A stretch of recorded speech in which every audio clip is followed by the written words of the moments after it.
Assalamualaikum warahmatullahi wabarakatuh dan halo semuanya. Kembali lagi dengan saya. Jadi pada kesempatan kali ini saya akan membawakan materi mengenai entitas, atribut, dan normalisasi dokumen, khususnya untuk dokumen KRS, KHS, transkrip nilai, dan juga absensi. Nah, mungkin sebelum saya menjelaskan lebih jauh, ada baiknya saya memperkenalkan diri saya terlebih dahulu. Jadi, perkenalkan, nama saya Muhammad Sertawakal. Saya mahasiswa jurusan Sistem Informasi dari Fakultas Matematika dan Ilmu Pengetahuan Alam di Universitas Hasanuddin. Mungkin informasi tambahan saya bisa dilihat di layar. Baik, kita pindah ke daftar pembahasan. Jadi nanti pembahasannya ini saya akan bagi 4. Pembahasan utama itu ada bagian pertama itu KRS, KHS, transkrip nilai, dan juga absensi. Jadi di setiap bagian dokumen ini saya akan menjelaskan mengenai entitasnya setiap dokumen, atribut, dan juga normalisasi dokumen-dokumen tersebut. Jadi seperti itu.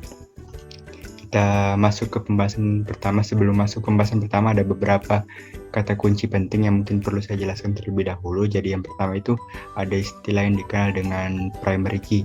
Jadi primary key itu adalah atribut unik yang bisa mewakili suatu entitas di tabel yang lain. Nah, misalkan atributnya itu misalkan mahasiswa itu primary key itu nomor induk mahasiswa, karena NIM itu unik dan bisa mewakili mahasiswa di tabel-tabel lainnya. Nah, mungkin saya jelaskan lebih detail mengenai entity dengan atribut. Jadi entity itu objek yang kita amati, misalkan seperti mahasiswa itu entity. Kemudian atribut itu hal-hal yang membedakan setiap entity, misalkan tadi yang seperti saya jelaskan mahasiswa tersebut dibedakan oleh atribut seperti NIM, nama, dan lain-lain seperti itu. Jadi atribut ini membedakan antara entity mahasiswa satu dan entity mahasiswa lainnya. Jadi kita masuk ke pembahasan yang pertama, kartu rencana studi. Jadi apa itu KRS? KRS itu dokumen yang berisi daftar mata kuliah yang daftar oleh seorang mahasiswa dalam satu semester. Nah, KRS ini berisi daftar nama-nama mata kuliah, SKS, serta jadwal kuliah masing-masing mata kuliah yang diambil oleh mahasiswa tersebut. Nah, jadi dari observasi dokumen tersebut saya memperkirakan entitas dan atributnya seperti ini. Jadi mungkin saya tidak akan jelaskan lebih detail, saya hanya akan memperlihatkannya saja. Jadi di sini kita memiliki 6 entitas. Yang pertama entitas dosen dengan primary key nomor induk pegawai dosen, mahasiswa dengan primary key nomor induk mahasiswa, jurusan dengan nama jurusan. Kenapa nama jurusan saya jadikan sebagai primary key bukan kode jurusan? Karena menurut saya dalam satu kampus itu tidak ada nama jurusan yang sama, jadi saya menjadikan nama jurusan sebagai primary key. Kemudian mata kuliah dengan primary key kode mata kuliah, kelas dengan primary key kode kelas, dan KRS dengan composite key yang terdiri atas nomor induk mahasiswa, semester, dan juga tahun ajaran. Setelah itu bisa dilihat bagaimana relasi antara setiap entity. Dosen berrelasi many to many ke mahasiswa, mahasiswa berrelasi one to many ke jurusan, kemudian mahasiswa berrelasi one to many dan KRS, mata kuliah berrelasi one to many dan kelas, dan dosen dengan kelas berrelasi secara many to many. Jadi seperti itu. Kemudian kita masuk ke proses normalisasi KRS. Nah, setelah mengobservasi KRS ini, saya memperoleh beberapa atribut. Bisa dilihat sebelah kiri. Mungkin ini bisa di-pause kalau ingin baca lebih baik. Jadi atribut yang saya peroleh itu semester, tahun ajaran, nama, dan lain-lain hingga ke total SKS dan tanggal seperti itu. Nah, setelah kita dapat tadi atribut-atributnya, maka setelah itu kita buatkan tabel universal berdasarkan atribut tersebut. Nah, jadinya seperti ini. Jadi tabel universal isinya seperti semester, tahun ajaran, nama, NIM, dan lain-lain hingga ruangan, jadwal kuliah, total SKS, dan tanggal SKS tersebut. Nah, setelah kita mendapatkan tabel universalnya, selanjutnya kita ingin membuat bentuk normal pertama dari tabel universal tersebut. Jadi dalam membuat tabel universal ini kita akan menambahkan beberapa atribut kalau perlu yang bisa saja menjadi primary key nanti untuk proses selanjutnya. Kemudian kita juga bisa menghilangkan atribut yang dianggap bisa menimbulkan redundansi atau atribut yang bisa diperoleh dari operasi atribut yang lainnya seperti itu. Jadi di sini saya akan menambahkan dua atribut baru, itu kode KRS dan juga nomor induk P atau nomor induk pembimbing akademik. Jadi kemudian total SKS di sini saya hilangkan karena SKS-nya itu bisa diperoleh dari penjumlahan seluruh SKS. Nah, jadi bentuk normal pertama akan berbentuk seperti ini: semester, tahun ajaran, kode KRS, nama, dan lain-lain, hingga ke sini, kode mata kuliah, dan lain hingga ke tanggal. Jadi seperti ini normalisasi bentuk normal pertamanya. Nah, setelah kita dapat atribut-atribut dari bentuk normal pertama, atribut tersebut kita pecah lagi menjadi menjadi dua tabel untuk normalisasi tahapan normalisasi kedua. Nah, tabel ini dipisah. Yang tabel 1 itu untuk atribut yang bernilai tunggal, sedangkan tabel yang kedua ini untuk atribut yang bernilai jamak. Jadi bisa dilihat semua ini isinya, yang tabel 1 semua isinya tunggal, dan tabel yang kedua ini isinya semuanya jamak, karena di dalam jamak ini maksudnya nilainya banyak. Misalkan di dokumen KRS kan nama kelasnya itu banyak, jadi seperti itu. Nah, kemudian atribut di bentuk normal pertama kita pecah menjadi kedua tabel, dan hasilnya seperti ini. Nah, di setiap kedua tabel tersebut kita tentukan juga yang mana akan menjadi primary key. Jadi tabel 1 itu primary key-nya kode KRS, dan tabel 2 primary key-nya kode mata kuliah. Nah, selanjutnya setelah kita memecah menjadi dua tabel, sekarang kedua tabel tersebut kita pecah lagi menjadi beberapa tabel ketergantungan. Nah, yang pertama itu kita ubah dulu yang tabel tunggal dulu. Nah, tabel tunggal ini kita bisa pecah menjadi 3 tabel ketergantungan. Yang pertama itu tabel mahasiswa, di mana mahasiswa ini primary key-nya nomor induk mahasiswa. Kemudian tabel yang kedua itu di sini pendaftaran. Nah, pendaftaran di sini primary key-nya kode KRS. Dan kemudian ada dosen pembimbing akademik. Nah, di sini primary key-nya nomor induk pembimbing akademik, seperti itu. Kemudian tabel kedua juga kita bisa pecah lagi menjadi beberapa atribut tabel tergantungan. Yang pertama itu mata kuliah dengan primary key kode mata kuliah, detail kelas dengan primary key nama kelasnya, dan detail KRS dengan primary key kode mata kuliahnya. Nah, setelah dinormalisasi, kemudian jadi hasilnya seperti ini. Bisa dilihat bagaimana hubungan antara setiap tabel. Jadi mahasiswa berhubungan dengan pendaftaran berhubungan dosen pembimbing akademik, mata kuliah berhubungan dengan KRS, dari KRS berhubungan dengan kelas, dan dari KRS juga berhubungan dengan pendaftaran.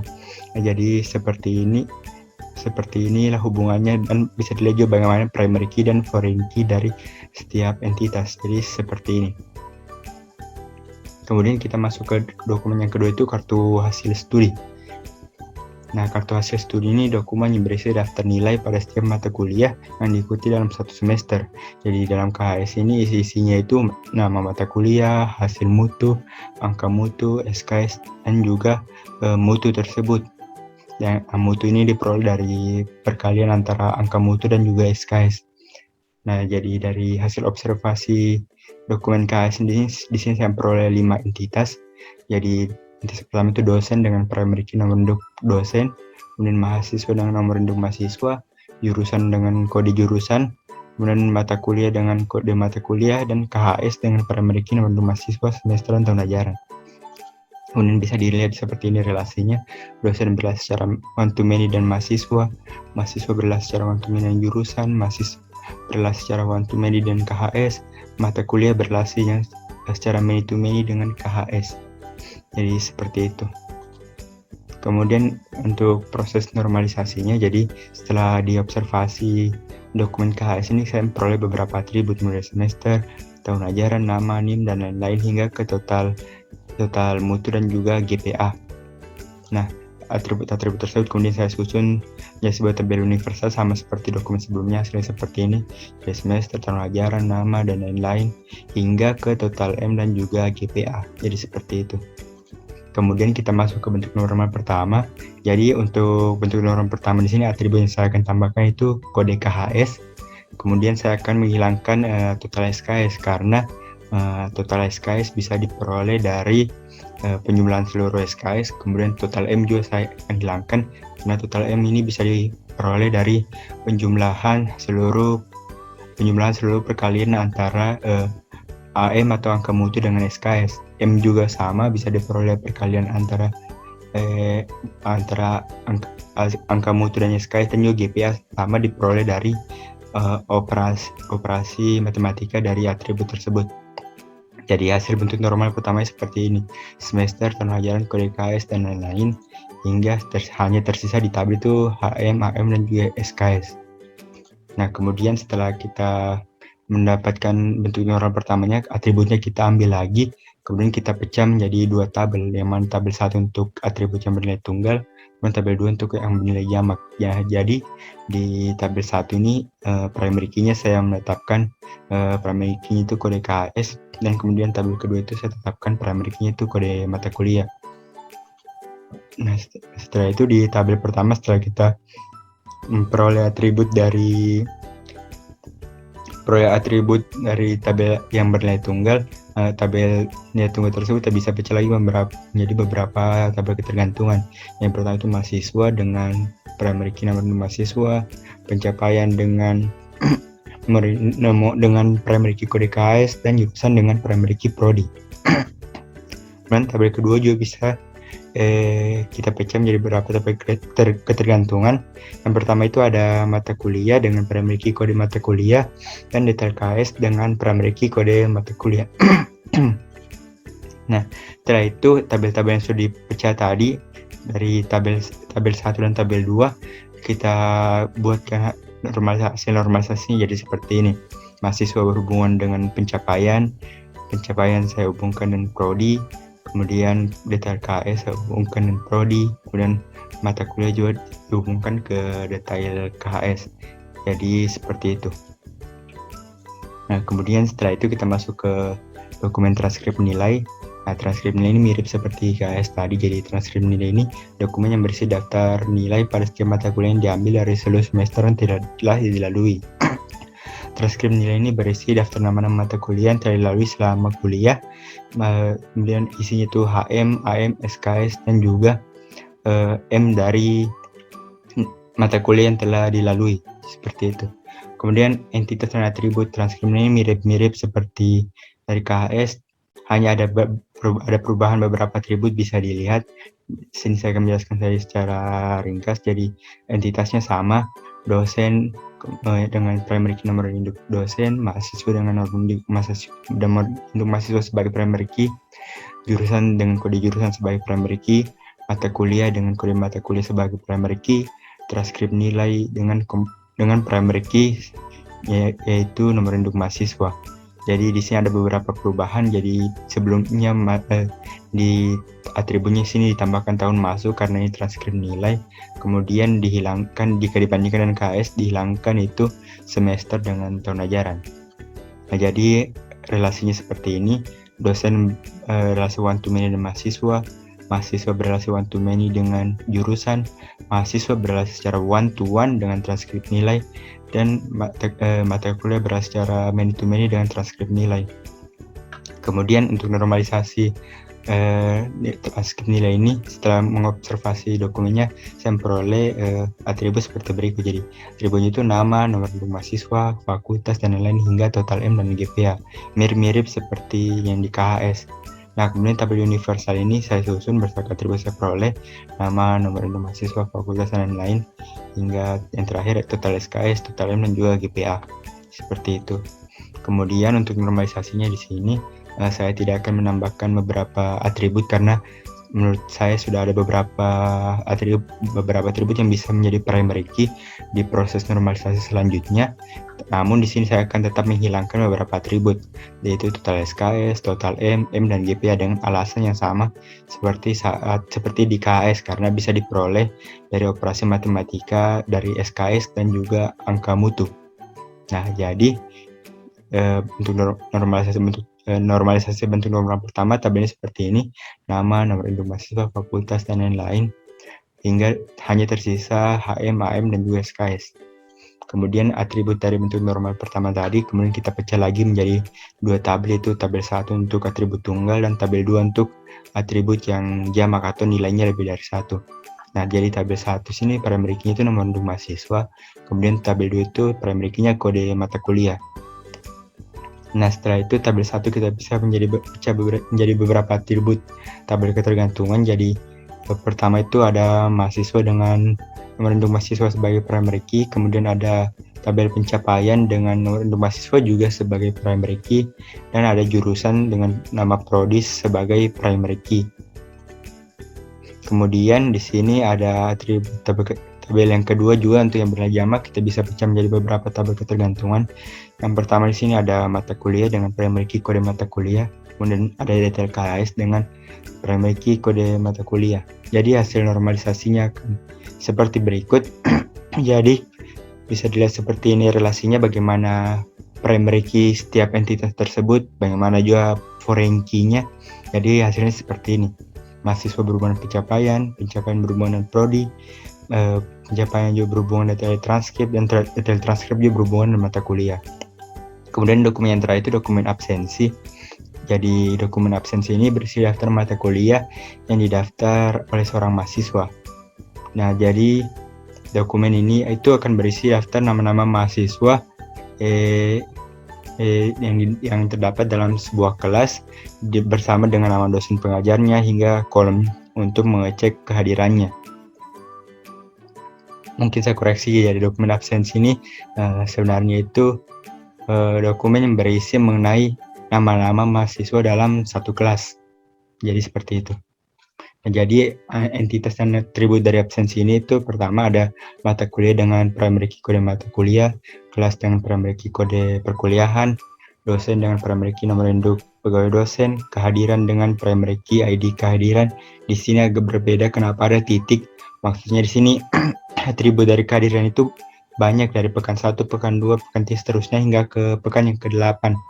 Kemudian ada entitas absensi dengan primary key nomor induk pengabsen, kode perkuliahan dan tanggal perkuliahan, dan ada entitas mahasiswa dengan primary key nomor induk mahasiswa. Kemudian berikut bagaimana relasi antara entitas, jadi mata kuliah dan kelas berrelasi secara one to many, kemudian kelas berrelasi secara one to many dengan absensi, kelas juga berrelasi secara many to many dengan dosen. Kemudian dosen ini berrelasi secara one to many dengan absensi, dan dosen ini berrelasi secara one to many juga dengan mahasiswa sebagai dosen PA mereka. Kemudian selain itu mahasiswa di sini juga berrelasi secara one to many juga dengan kehadiran. Nah, kemudian kehadiran di sini juga berrelasi secara one to many dengan absensi. Jadi seperti ini relasi antara entitas tersebut.